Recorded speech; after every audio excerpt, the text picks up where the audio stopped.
Спасибо. Давай, что говоришь? У нас слышали чаще. In November 1990, Soviet authorities arrested a man whose name would forever change the country's understanding of crime.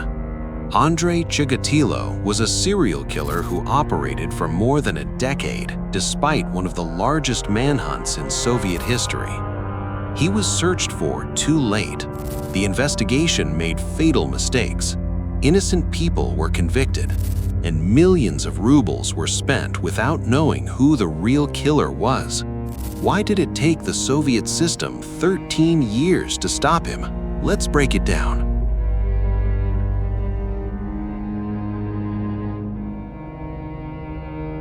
Andrei Chikatilo was born in 1936 in a rural area of the Ukrainian Soviet Republic. His childhood unfolded during years marked by famine, war, and constant fear. Over time, many disturbing stories emerged about illness, violence, executions, and even cannibalism. However, most of these claims were never confirmed by documents. Many were told by Chikatilo himself after his arrest. What is known for certain is that he grew up physically weak, socially isolated, and frequently humiliated. This does not create a murderer, but it can deeply distort a personality. As an adult, Chikatilo appeared ordinary. He earned a university degree, found work, married, and had 2 children. To neighbors and colleagues, he seemed quiet, polite, and unremarkable. But privately, he struggled with severe sexual dysfunction. Over time, frustration and humiliation turned into dangerous psychological deviations.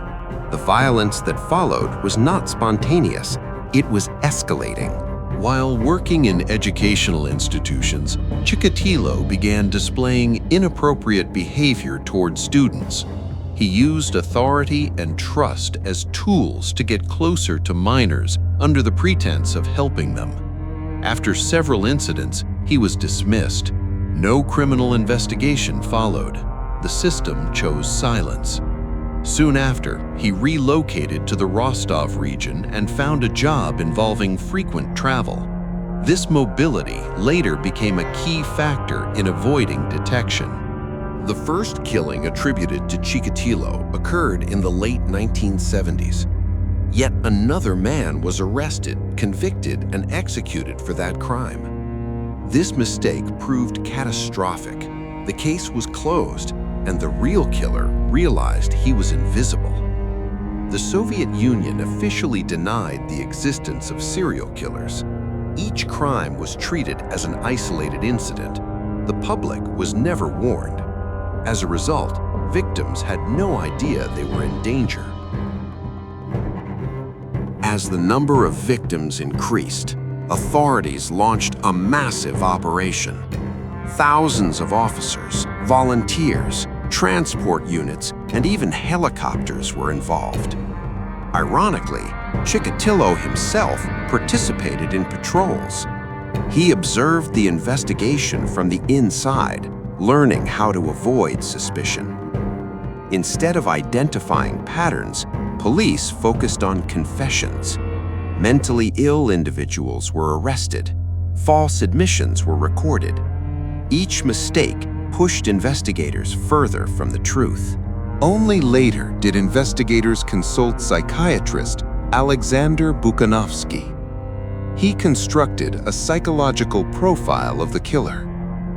Calm, married, socially invisible, sexually dysfunctional.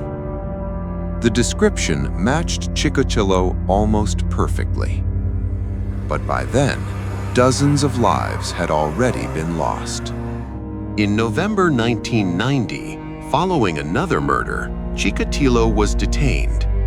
As before, direct evidence was initially lacking. What changed was the interrogation strategy. After several hours of conversation with the psychiatrist, Chikatilo confessed. He admitted to dozens of killings. The exact number remains unknown to this day.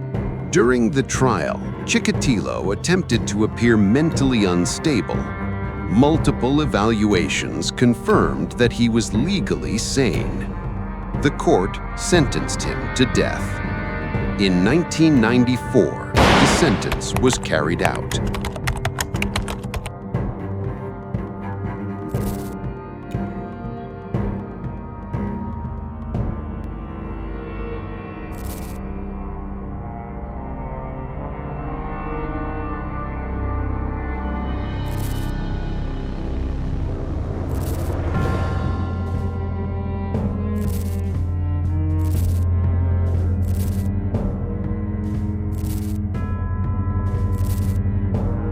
Сказать, что Так.